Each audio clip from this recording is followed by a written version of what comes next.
এতদিন আমরা একটা মাফিয়ার আন্ডারে আমরা ছিলাম, আমরা মুক্ত হয়েছি, এখন বলতে চাই, আমরা বলবো, আমি কথা বলবো। দুনিয়া থেকে উঠায় দেওয়ার একটা প্ল্যান করা হয়েছে, অথবা গুম করে ফেলবে আপনাকে। সালমান শাহ আত্মহত্যা করে নাই, তার মা বলছে সালমান শাহ আত্মহত্যা করে নাই। শাবনূর নিজে যাইতো এবং শাবনূরও স্বামীরার সঙ্গে বন্ধুত্ব দেখায়া ওকে উস্কানি দিত। স্বামীরা ৩টা বিয়ে করলো, কিভাবে, কি কি কারণে? মোশাররফ হোসেন কাজল কোথায়? ওকে খুঁজে বার করা হোক। আইনমন্ত্রীর দোসর। মনোজ কুমার অনেক বাজেভাবে আমার সঙ্গে কথা বলতো। আমি বিচার চাই, সুন্দরভাবে দেশটা ঠিক হোক। 2018 তে বোধহয় আমি গিয়েছিলাম দেশে। তখন অনেক গেলে যা হয়, ছেলেদের, আমাদের বাচ্চারা তারাও আন্দোলন করে। আমরা তো আন্দোলনে আছি আজকে 28 বছর ধরে, বিচারের জন্য সালমান শাহ নিহত হওয়ার পর থেকেই। তো তখন আমার বাসায় অনেক প্রবলেম হলো। কাজের মেয়ে ছিল, ওটাকে পাই করে নিয়ে গেল। পরে বুঝতে পারলাম যে ওরা টাকা পয়সা দিয়ে ওকে হাত করেছে। কাজের লোকও রাখতে পারি না, আবার রাত্রেবেলা বাইরে থাকতে হয়, অন্যখানে থাকতে হয়। মাঝে মাঝে ইনফরমেশন আছে, কেউ মার্কেটে পেলে যে চেয়ে সে কথা বলে, কিন্তু পরে বলে আপনার জীবনের তো হুমকি আছে। এরকম অনেক কিছু।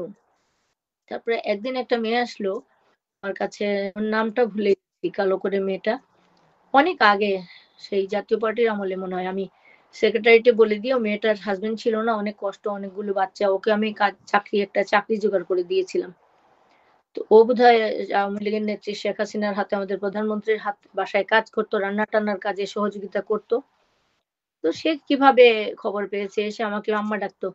এসে কেঁদে কেটে অনেক পরে কিভাবে বলবো বলবো, আমি বললাম, তুমি কিছু বলতে চাও মনে হচ্ছে। বলে, হো আম্মা, একটু কিছু কইতেছি, আপনি আমার উপকার করছেন, আপনার অনেক ক্ষতি হয়ে যাচ্ছে, আমি সেটা জেনে কেমনে হজম করব। তো আমি ভাবলাম অনেকেই তো অনেক কথা বলে, তো এটা আবার এমন কি। আমি ঠিক আছে, তুমি বলো। তখন খুব আমাকে জড়াই ধরে বললো যে না, আপনি আমার কথা শুনবেন এবং সিরিয়াসলি নিবেন। আমি ছোট মানুষ, কিন্তু সিরিয়াসলি আপনি নিবেন। ভাইকে আমরা অনেক ভালোবাসি।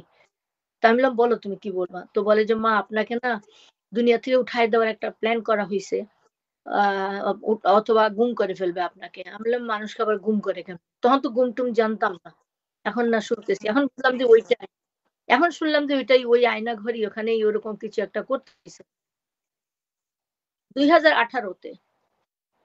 তো আমি, তারপরে সে চলে গেল। পরের দিন আবার এসে বলল, আম্মা আপনি কিছু একটা করেন, আপনি বেশি দিন থাকেন না। তা আমি বললাম, কেন রে? বলে, ওরা অনেকদিন ধরে আপনারে শেখ হাসিনা জোর করে আপনারে অল্প সময়ের মধ্যে নিছিল আওয়ামী লীগে। কারণ আমি বুঝছিলাম জাতীয় পার্টিতে। আমি তখন আমার ছেলের বিয়ের দাওয়াত দিতে গেছি। আমার হাজবেন্ড আমাকে ফোন করলেন যে তুমি কোথায়, কোন এরিয়ায়?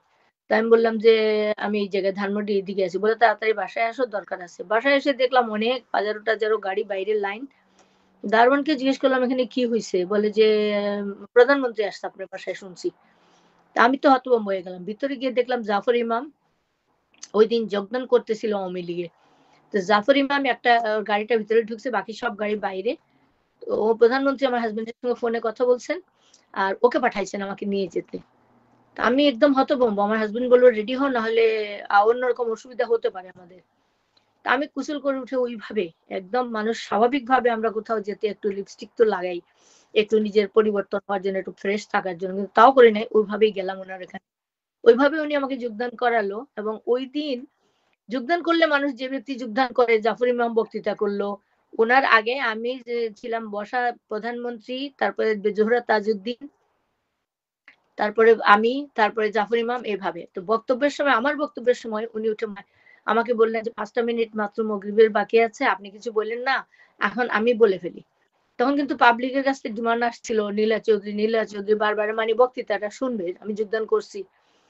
তো তখন উনি বললো যে না, নীলা যদি আরেকদিন বলবেন, আজকে মগরিবের সময় হয়ে গেছে, আমি এক বক্তৃতা করে শেষ করছি। এই যে শুরু হলো, আমাকে কোনোদিন কিন্তু মাইকার দিল না উনি। আর তারপরে আমাকে খুব ক্লোজ করে রাখতো। কখনো কখনো পার্টির লোকজন দেখতাম, বড় বড় নেতারা, সুরঞ্জিত সেন, তারপর এই যে হাসান মাহমুদ, তারপরে এরা অনেকেই হঠাৎ করে আমার বাসায় চলে আসতো। আমার কাছে একটা দিন খটকা লাগলো যে এরা আমার বাসায় এত আসে কেন। তখন আমি হাসান মাহমুদকে একদিন বলছি যে তোমরা আনটাইমলি আনকল ফর, তোমরা আপনারা আপনার তোমাকেও বলতাম, ওটা তো জুনিয়র আমার, কেন আসো? বলে, আপা একটু চা খাইতে আসি, একটু করতে। আমি বললাম না, আমি পছন্দ করি না। বলে, ওর সামনেই আমি আমার গেটের দারোয়ানকে বলে দিলাম, আমি তখন কলা বাগানে ছিলাম, যে আর কেউ আসলে আমাকে না জিজ্ঞেস করে ঢুকতে দিবে না, সেখানে যদি প্রধানমন্ত্রীও হন বা আমার বাপ ভাই কেউ হয়, কাউকে ঢুকতে দিবে না। বলে ওকে বললাম যে না, আর আসবে না। আমি বুঝলাম যে আমাকে এটা বদনামি করার জন্য এটা করা হচ্ছে।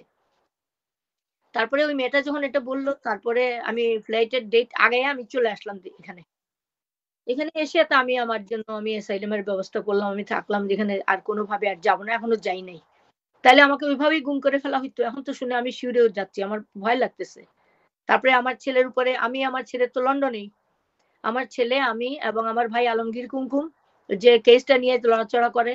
তো তাকে, তার নামে ১০ কোটি টাকার মামলা করেছে সামিরা, করাইছে সামিরা, সামিরের মাকে দিয়া।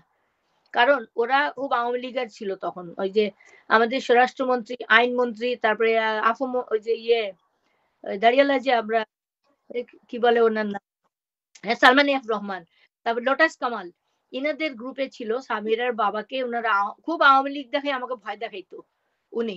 তা আমি বলতাম, আমরা কি আওয়ামী লীগের না? সারা দেশে তো একসময় আওয়ামী লীগ ছিল, আমরাও তো আওয়ামী লীগের।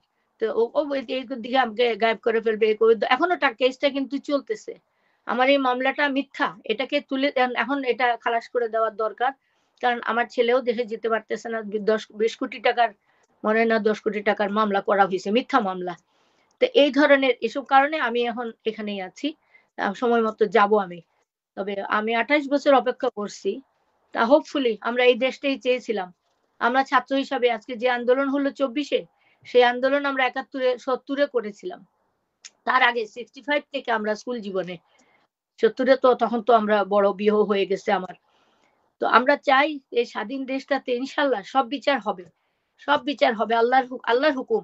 প্রধানমন্ত্রী অনেকভাবে আমাকে ঠকাইছেন, অনেকভাবে আমাকে নির্যাতিত করছেন, আমাকে খুব হিংসাও করতেন উনি। বুঝি এখন কোনো একটা জায়গায় উনি আমাকে প্লেস দেন নাই। যাই হোক, বিচারের কথা খালি বলতেন, বিচার করব বিচার করব, কই কোনোদিন তো কোনো কথা বলেন নাই। তারপরে এই যে আফম ও কামাল, কামালের কাছে রাতে 12টার থেকে 2টা পর্যন্ত আমাকে বসায় রাখছে উনি। আমি গেছিলাম আমার ওই মামলাটা যখন পিবিআই তে গেল, ওটা উনাকে জানাইতে হয় নিয়ম অনুযায়ী। যাওয়ার পরে দেখলাম যারা ওখানে বসা, কথাবার্তায় বুঝলাম সবাই শফিকুল হক হীরা মানে সামিরাদের পক্ষেই কথা বলে। আমাকে বলল, অতদিন হয়ে গেছে পুরনো মামলা, এটা তো ডেড হয়ে গেছে। তো ওখানে অনেক রাতে 2টার সময়, তখন আমি বললাম যে, কামাল সাহেব, আপনার কাছে আমি পক্ষপাতিত্বের জন্য আসি নাই। আপনি হোম মিনিস্টার।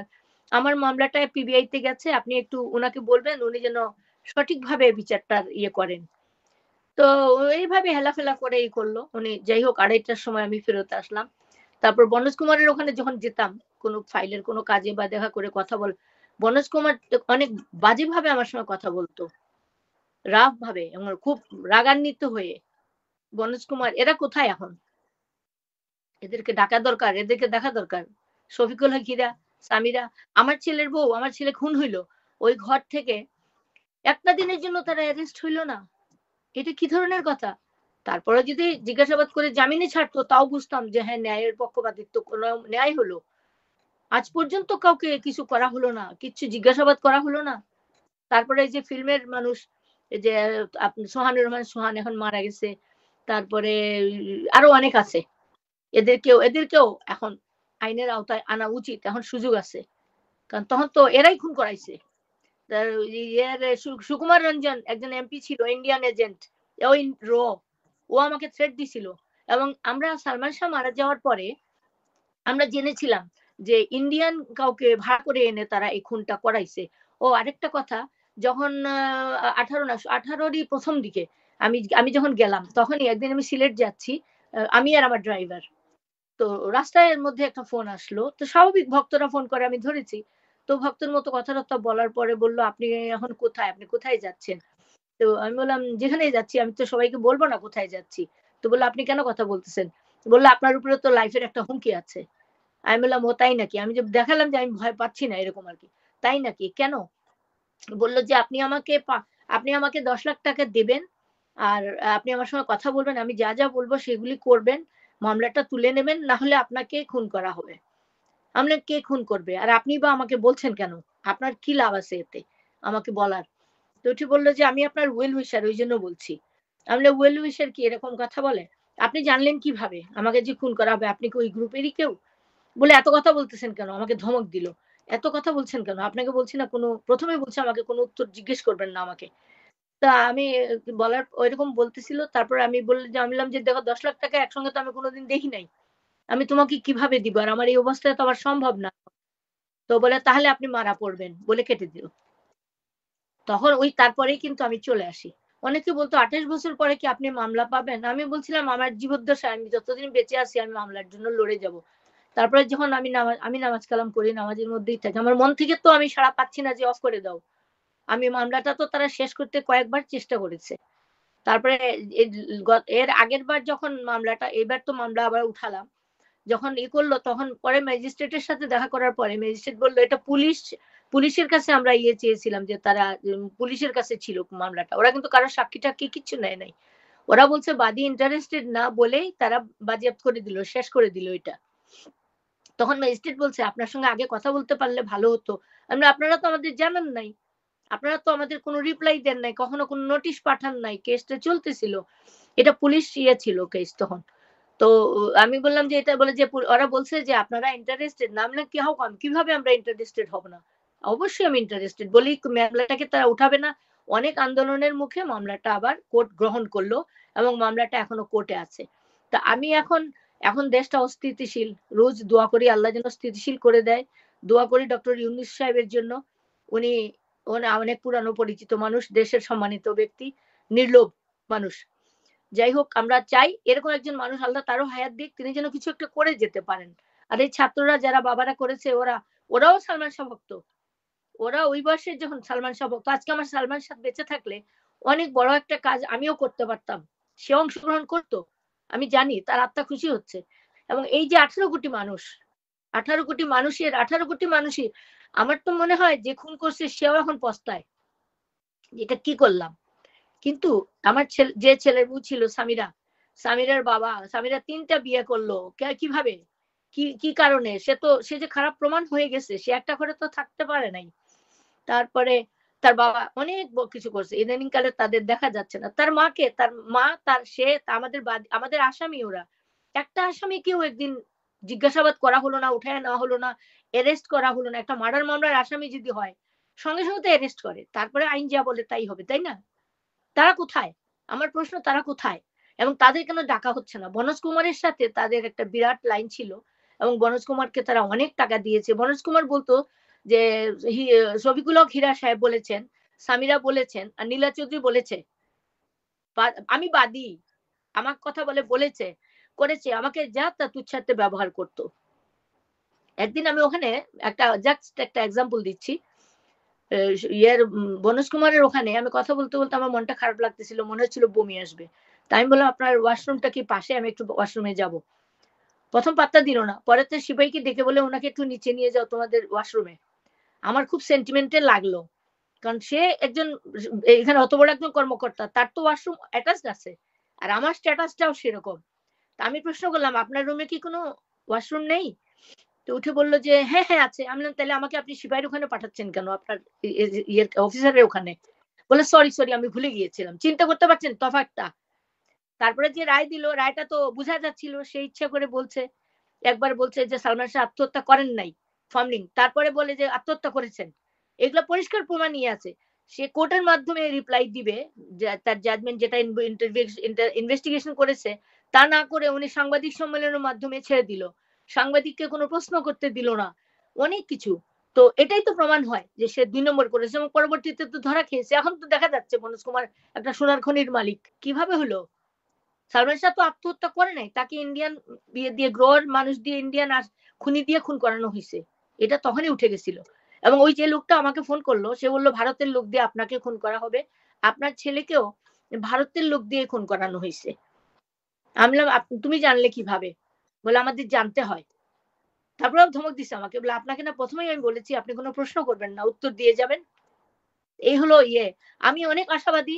আমার না শুধু সুহেল হত্যার বিচার আজকে আজিজ মোহাম্মদ ভাই আসামি, সে পালিয়ে আছে, তাকে এনে বিচার করা উচিত। সুহেল হত্যার তো রায় হয়ে গেছে। আর সুহেল হত্যা হতো না যদি সালমান শাহ হত্যার বিচারটা হয়ে যেত। সুহেল মদ খেয়ে বলছিল যে ও জানতো কিভাবে খুন হয়েছে, যে আমি কালকে সালমান শাহর কথা বইলা দিব, তোমরা কিভাবে খুন করছো। ওই কথা বলার পরেই কিন্তু বান্টি ইসলাম ওরা আলাপ করে ওকে ডেকে এনে সঙ্গে সঙ্গে খুন করে ফেলে, যাতে কথাটা না বের হয়। রিলেটেড, দুইটা মামলা রিলেটেড। সুতরাং আজিজ মোহাম্মদের বিচার, এটা সুহেল হত্যার বিচারও আমি চাই। ইয়ের কি আমার ছেলের হত্যারও বিচার চাই। তারপরে রুনি রুনি হত্যার বিচারও আমি চাই, প্রত্যেকটা হত্যার বিচার চাই, এদেশে সবকিছুর বিচার হবে। এখন আইন এর হাতে আসছে। এই যে আইনমন্ত্রী এরশাদ আমলে এরশাদ সাহেবের মামলাটা চালাতাম আমরা। কাজল, মোশাররফ হোসেন কাজল কোথায়? ওকে খুঁজে বার করা হোক। আইনমন্ত্রীর দোসর। আইন উপদেষ্টা ছিল তো আপনাদের আবু আব্দুল্লাহ, একটা নতুন আবু আব্দুল্লাহ কোর্টের পিপি আমার এগেনস্টে গিয়ে আমি বাদীর এগেনস্টে কিন্তু সরকার যেতে পারে না। পিপি আব্দুল্লাহ রাষ্ট্রের পক্ষে, একজন বাদী যখন অপারগ হয়ে যায়, মামলা চালাতে পারে না, তখন সরকার তাকে সাহায্য করে মামলা চালাতে। ঠিক আছে, পয়েন্ট হলো এটা কোর্টের। কিন্তু এখানে আমার মামলায় হলো কি, পিপি আব্দুল্লাহ মানে সরকার বাদী পক্ষের আমার বিপক্ষে চলে গিয়ে আমাকে ফোর্স করা শুরু করলো, আমার বিপক্ষে চলে গেল কোর্ট। কিন্তু আমার বিপক্ষে সরকার যেতে পারে না, বাদীর বিপক্ষে যেতে পারে না, শেষ আসামির পক্ষে দাঁড়াই গেল। আজকে আবু আব্দুল্লাহ কোথায়? আবু আব্দুল্লাহ তার ছেলে মেয়েকে বিয়ে দিয়ে, তার ছেলে মেয়ের জামাইকে অনেককে তারা লন্ডন পাঠাই দিয়ে, বিশাল বিশাল বাড়ির মালিক, সে আসতে পারে নাই, পালায় আছে, দেশে আছে আমি জানি। তাকে ধরা হোক। তার সঙ্গে একজন হিন্দু এডিশনাল পিপি বোধহয় ছিল। মামলা চলতেছে কোর্টে, এজলাসে উকিল, এজলাসে জজ বসা, নিচে সে শাবনুরের আর সালমান শাহের ছবি দেখতেছে আর টিটকারি মারতেছে আমাকে। তখন আমি মাননীয় আদালতকে আমি কমপ্লেন করেছি যে আপনার কোর্ট চলাকালীন সময় আপনার পিপি এভাবে এডিশনাল পিপি, সে তো পারে না এটা করতে, এগুলো কি করতেছে? আর ওই লোক জজ সাহেবরা কত কোর্ট আমাকে পাল্টাইলো। জজ সাহেবরা প্রচুর টাকা খেয়েছেন, ওখানে উনি মামলা নিতেই চাননি, কথা শুনতেই চান না। কিন্তু আমি ওনাকে থ্রেট করে বলেছিলাম যে আপনি যদি এখন নিচ্ছেন না, আমাকে রাস্তায় খুন করা হলে আপনি আর জবানবন্দি পাবেন না, সুতরাং আপনি বাধ্য আমার কথা শুনতে হবে। আমি যখন বললাম সব কিছু কাহিনী বলার পরে বলে কি তাই হয়েছিল, আমি হ্যাঁ, আপনি তো শুনতে চাচ্ছেন না, আপনাকে শুনতে হবে ঘটনাটা কি, যে সালমান শাহকে কিভাবে খুন করা হলো। আমি আশাবাদী, আমি প্রত্যাশা করি এবং ইনশাল্লাহ আগামী বছর আমি আসব, দেশটা শান্তির হোক। 28 বছর অপেক্ষা করেছি, দেশটা আগে স্থিতিশীল হোক। আমি কাউকে চাপ দিতে চাই না। আমি আমার ভক্তদেরকেও বলে দিয়েছি যে তোমরা এখন হুলস্থুল করো না, দেশটা শান্তির দরকার, মানুষকে বাঁচার দরকার, বন্যা হয়েছে, অনেক কিছু হয়েছে, একটু স্থিতিশীল হোক। আমার মামলা কোর্টে আছে, আমার মামলা মরে যায়নি, কোর্টে আছে। আমি এটাকে উজ্জীবিত করব এবং আমি নিজেও আসবো, আমি সরকারের সাহায্য নিয়ে কথা বলে আগে রাষ্ট্র শান্ত হোক। আমি সবার, প্রত্যেকটা উপদেষ্টার এবং দেশবাসী সবার জন্য আমি তাহাজ্জুদের নামাজ পড়ে দোয়া করি, আল্লাহ শান্তি দিক, আল্লাহ আমার বিচার যেন করেন। ইনশাল্লাহ বিচার হবে বাবা। সামিরা ছিল আজিজ মোহর ভাইয়ের লোক। প্রথমত তো ওরা জুটি ছিল, জুটিটা আমিই করিয়েছিলাম, যে মৌসুমীর সাথে যখন সে ফিল করবে না। আর প্রথম থেকেই আমার কথা ছিল যে আমার ছেলে নায়িকা বেসড হবে না। একটা কথা বলেছিলাম যে গান গাওয়ার সময় সব নায়িকারা, আমি ওকে সালমান না বলে আমি সুলেমান বলতাম, আর হিরো না বলে হিরু বলতাম চেতাবার জন্য। তো আমি তখন সুলেমান হিরু, শোনো, নায়িকার পিছে পিছে লেজে লেজে ঘুরে ঘুরে গান গাইও না। একটা জিনিস ওর ফিল্ম চালাইয়া দেখো বাবা, ও কিন্তু গান গাওয়ার সময় সে হয় দাঁড়ায় থাকতো না সাইড থেকে আসতো, নায়িকার পিছে কিন্তু দৌড়াইতো না, বলতো আমার মা দেখলে আমারে নিয়ে হাসবে, মস্কারা করবে। তো বলতো না না আমি হিরো, আমি দামি। তারপরে একটা কথা বলেছিলাম যে তুমি এক হিরোইন নিয়ে ফিল্ম করবা না, সে বিভিন্ন হিরোইন, এবং হিরোইন সুন্দর হতে হবে, আর তুমি ওর পিছনে করবা এরকম করবা না। ওর নায়িকাদের দেখো একটাও কিন্তু অত জুৎসই কেউ না। এই মৌসুমীকেও যদি মেকআপ টেকআপ ছাড়া দেখো তোমরা তো দৌড় দিবা, আমি তো দেখছি। তো সেই ক্ষেত্রে মৌসুমীর সঙ্গে, মৌসুমীকে ও পছন্দ করতো না, বিভিন্ন কারণ ছিল ওখানে, সোহানের সাথে মৌসুমীর সম্পর্ক ছিল, এগুলো পরে প্রমাণ হয়েছে। এবং মৌসুমীকে বেশি করতে গিয়া সালমান শাহকে পাত্তা দিত না, এবং খাবার দাবারও ঠিক ঠিকানা করতো না, সোহান বাজে ব্যবহার করতো। তারপরে পোস্টারে, ফিল্মের পোস্টারে যেটা সালমান শাহ খুব লেগেছিল, পোস্টারে সালমান শাহকে ছোট করে দেখাইয়া, কম দেখাইয়া মৌসুমীকে দেখানো হতো। তো একটা ছেলে মানুষ, তার তো লাগবেই, তার জেদ। তো ও আমি আর ও আমার ছেলে, তারপরে আমাকেও অনেক অপমান করছে তারা, বরিশালে গিয়ে মিথ্যা কথা বলছে আমার কথা, যে আমার সঙ্গে মৌসুমীর মায়ের ঝগড়া হয়েছে, কোনো কিছু না, কোনো ঝগড়া কিছু হয় নাই, ওদের বানানো এগুলি। যাই হোক, তারপরে ওইসব কারণে সে যখন করবে না, তখন আমি ওই ইয়েকে, কি যেন শাবনুরকে আনছিল, যে কোন পরিচালক মারা গেছেন বোধহয় উনি, এহতেশাম, সরি না, যাই হোক, ওনার কাছে আমি বললাম যে উনি আমার বাবার পরিচিত ছিল, আমি বললাম চাচা আপনি তো শাবনুরকে দিয়ে কিছু করতে পারলেন না, এখন আমাকে দিয়ে দেন, আমার ছেলের সাথে জুটি করে, ওই যে উত্তম কুমার বলে, আমার উত্তম কুমার আর সুচিত্রা বানাবো। আমার খুব শখ ছিল আমি আর সালমান শাহ গান গাবো, এই পথ যদি না শেষ হয় গানটা রেকর্ড করবো, মা বেটা রেকর্ড সৃষ্টি করবো আমরা মা বেটা দুইজন, ওই গানটা দিয়ে শাবনুরকে নিয়ে আমরা ওই ধরনের একটা ছবি করব। বিক্ষোভ ছবিটাও কিন্তু আমার আমার লাইফের উপরে, বিক্ষোভ যে করছে আমার ছেলের লেখা, আমার ছেলে সহ আমরা বই করে, ওকে এখানে দেখানো হয়েছে বাবার রাজনীতিবিদ, আর আমি করি রাজনীতি। তো সেখানে উল্টা করছি বাবাকে দিয়ে। এবং প্রত্যেকটা পদক্ষেপ আমার যে আন্দোলন, আমার যে ইয়ে দেখে দেখে কিন্তু আমার ছেলে করছে। আমি যে জাতীয় পার্টির ইয়েতে আন্দোলন করতাম, আমার সঙ্গে সে থাকতো। সেভাবে করছে। মাত্র ও টাকা দিতে পারবে না। যে হানিফ কি নাম জানি? হান্নান। তাই সে বলতেছে যে, "আন্টি আমি তো পয়সা দিতে পারব না। ছবিটা করতে লাগছে। আমি পরিচালক।" আমাকে বলছিল ডাইরেক্টর দিবে আমার নামে বা পরিচালক আমার নামে। আমি বলছি, "না, না এগুলির দরকার নাই। তোমরা ফোন করো।" তখন আমি বলছি, "ঠিক আছে তুমি যা পারো দিও।" ৳৫০,০০০ টাকা আমার ঘরে এনে দিছিল সালমান শাহকে। দিয়ে তা আমি বলছিলাম, "ঠিক আছে ৳৫০,০০০ ইমন নিবে। ঠিক আছে ও করবে। কিন্তু তুমি এই ছবিতে সবথেকে বেশি তুমি লাভবান হবে।" হয়েছিল কিন্তু বিক্ষোভ। এবং এই আন্দোলনে ২৪ এর আন্দোলনে আমার ছেলের গানটা কিন্তু ভীষণভাবে প্রভাবিত করছে ছাত্রদের। বারবার এটা দেওয়া হইছে। এই হলো আমার আর আমার ছেলের জীবন। কত কিছু বলছে যে মিথ্যা কথা। আমার সাথে ছেলের সম্পর্ক ছিল না। আমার ছেলের সবথেকে বড় বন্ধু ছিল আমার। আমার আমার মনের একটা শিল্প মনের একটা শিল্পী, শিল্পীর একটা আঁকা ছবি সে। আর শাবনূরের কথা বলছো, শাবনূর আসলে তো আসার পরে ওরা আজিজ মহোদয় একটা ক্লু পেল। সারাক্ষণ ওর সাথে লাগায় রাখতো এবং শাবনূরের সাথে যখন সামিরের সাথেও আজিজ মহোদয়ের যখন লিঙ্কটা হয়ে গেল, তখন এই ২ জনে মিলে যে তখন আজিজ মহোদয় যে গ্রুপ লড়ি করতে লাগলো যে শাবনূরকে বিয়ে করে ফেলবে, বিয়ে করে ফেলবে। আসলে কিচ্ছু না। সালমান শাহ তার স্ট্যাটাস সম্বন্ধে খুব অবগত ছিল। আমি একদিন ঢং করে বলছিলাম যে, "দূর এর থেকে মৌসুমীরে বিয়া করলেও তোর ভালো হইতো তোর এমনি ইয়েতে।" কয়, "আম্মা একটা নায়িকার আমার থেকে ওর থেকে কিন্তু বয়সে বড় ইয়ে মৌসুমী।" এখন মিথ্যা কথা বলে সে বয়স কমাই দিছে তার। মৌসুমী অনেক বড় সালমান শাহর থেকে। যাই হোক শাবনূর নিজে চাইতো এবং শাবনূরও স্বামীরার সঙ্গে বন্ধুত্ব দেখায়া ওকে উস্কানি দিত। ওইরকম করতো। ইমনের একটা ইয়ে ছিল, কোনখানে গেলেই গিফট আনতো। যেমন আমার জন্য ওদের জন্য শাড়ি আনলে যে শাবনূরের জন্য আনছে খালি তাই না। শাবনূরকে দিত। তা মাঝে, মাঝে শাবানাকেও দিত। তারপরে আত্মীয়স্বজন সব এই ডলি জহুর বলছে যাদের মনে হইতো তার যার সাথে তার শিল্পী যারা থাকতো সবাইকে দিত। সামিরাকেও দিত। একই সঙ্গে। তো সামিরা এটা মাইন্ড করতো এবং ওইটা অনেক রকম অনেক ঝামেলা আছে। সামিরা সন্দেহ করতো। আর তারা চাইছিল সামিরাকে দিয়ে শাবনূরকে দিয়ে এটা ওদের একটা ইয়ে যে ওর প্রেম দেখাইয়া মানুষের দৃষ্টিটা অন্যদিকে নিয়ে ওকে এই যে খুনের প্ররোচনাটা করা। এখানে এই যে তার ১ম স্বামী হাসব্যান্ড ইমন মারা যাওয়ার পরে ওই ছেলেটা তো ওর বন্ধু ছিল। বন্ধু মানে কি পাড়ার ছেলে। খুব গভীর বন্ধুত্ব ছিল। কিন্তু ও জানতো কিন্তু কিভাবে খুন করা হইছে।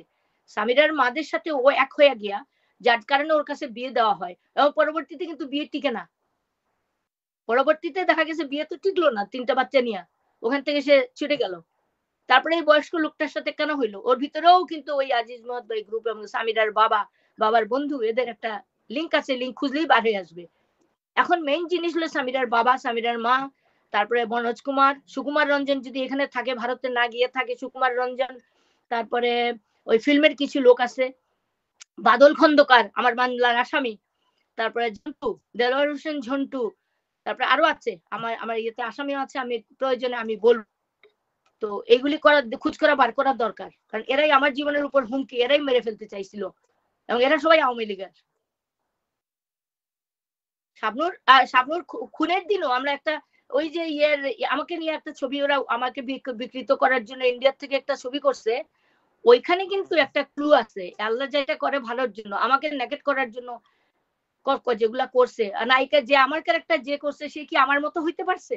ওই ফিল্মটার মধ্যে একটা জায়গায় তারা কিন্তু দেখাইছে যে এই ডনও আসামি। ডনও এখানে ছিল। ডন কোথায়? ডনকে খুঁজে বের করে এখানে অ্যারেস্ট করা হোক। এটা আমার অনুরোধ থাকলো বর্তমান আইনমন্ত্রীর কাছে।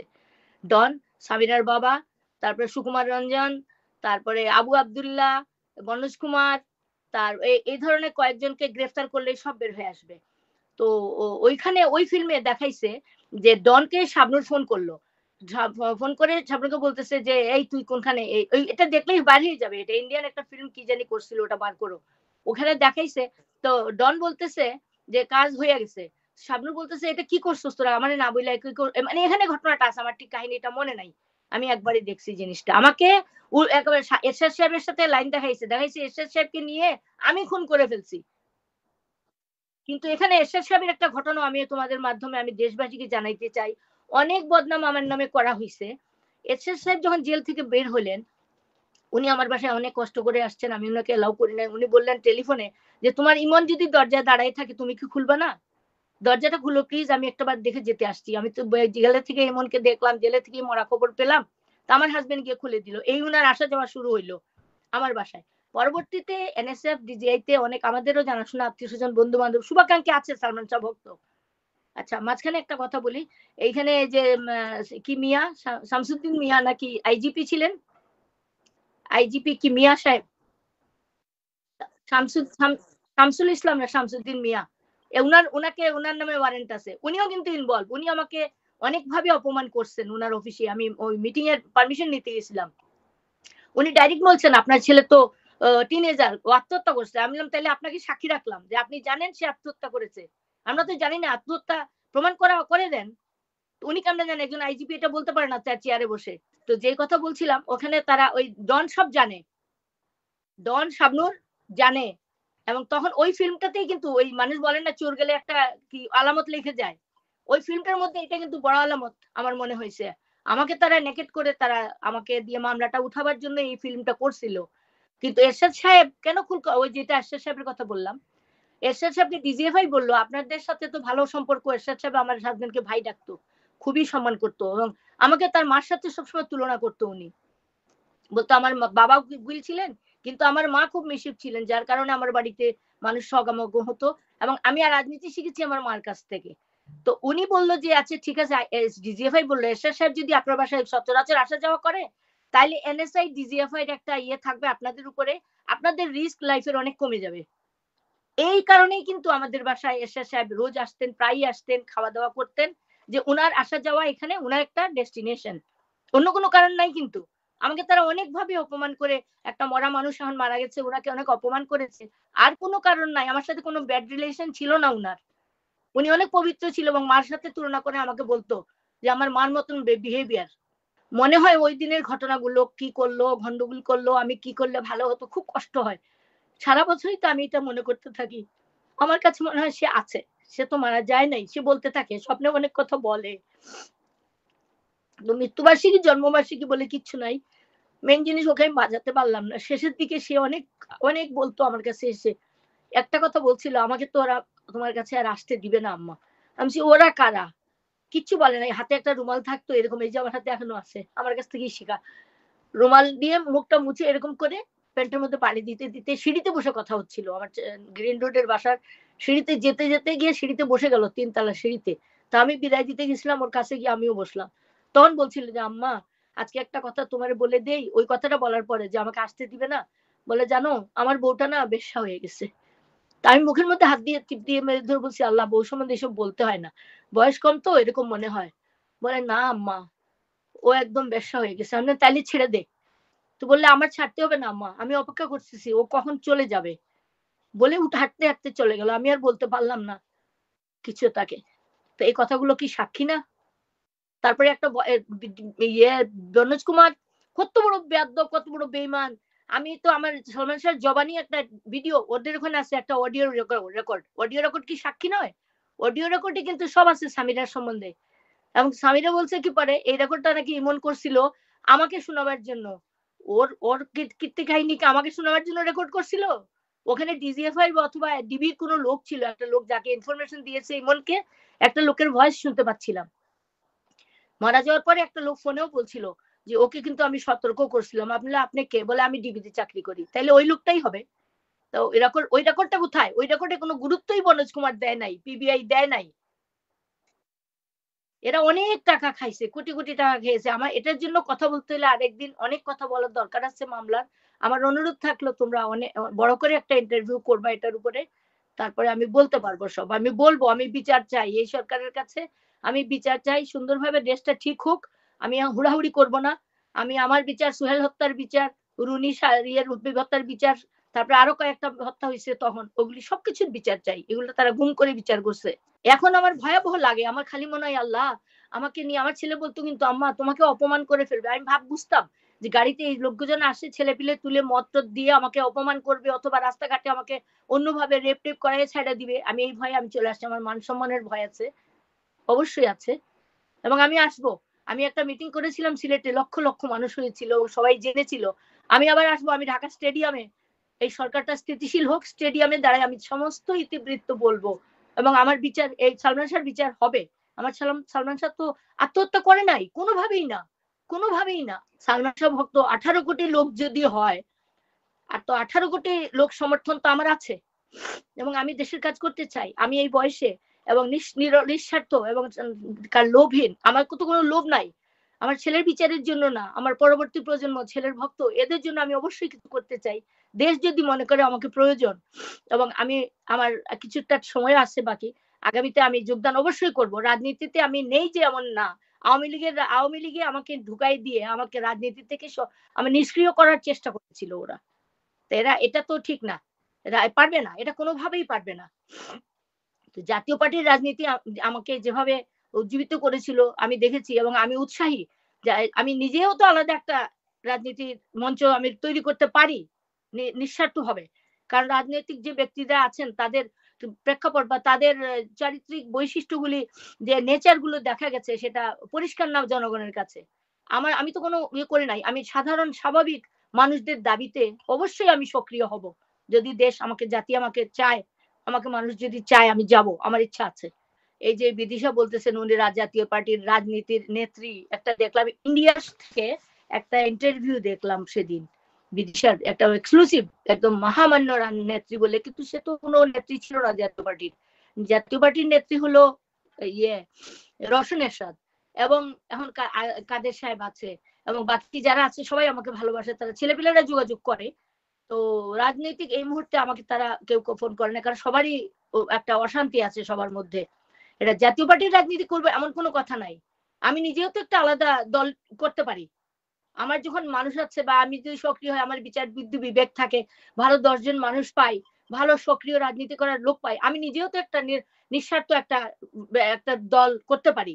সেটাই চেষ্টা করব আমি। কারো আন্ডারে গিয়ে কেন করব, কেন থাকবো? কারণ আমি তোমাকে আগে বলছি, এরশাদ সাহেবকে নিয়ে যে দুর্নাম আমার সম্বন্ধে রটানো হয়েছে, এগুলা হিংসা করে রটানো হয়েছে এবং তাকে সরিয়ে অনেকে অনেক কাজ করতে পারে নাই উনার আসা যাওয়াতে, সেই কারণে করেছি। কিন্তু তার সাথে আমার সঙ্গে যে সম্পর্কটা ছিল, ওই যে ইমন মারা যাওয়ার পরে উনি মুক্তি হয়েছে এবং আমার আন্দোলনটা যেটা করেছি আমি, এরশাদ সাহেব কারাগারে থাকাকালীন সময় উনার মুক্তির জন্য, উনার সরকারে পাওয়ারে থাকার কালীন নয়, কারণ আমি বদনামি না। তখন জিনাত মোশাররফ কাজ করেছে, এটা করছে, ওর সাথে খাতির ছিল কি ছিল জানি না। তবে রওশন এরশাদ আমাকে খুব স্নেহ করেন এবং করতেন, এবং এরশাদ সাহেবের যে ভাই বোন পরিবারের সাথে আমার একটা ভাই বোনের সম্পর্ক, মারাত্মক ভাবে ভাই বোনের সম্পর্ক। রওশনের সাথে ছোট বোন রুবি রোজি, ও আমার ফ্রেন্ড, আমরা পারিবারিক ভাবে পরিচিত। তো খারাপ সম্পর্ক থাকলে এদের সাথে সম্পর্ক থাকতো না, কারণ আমার স্বার্থে আমি সম্পর্ক রেখেছি তখন।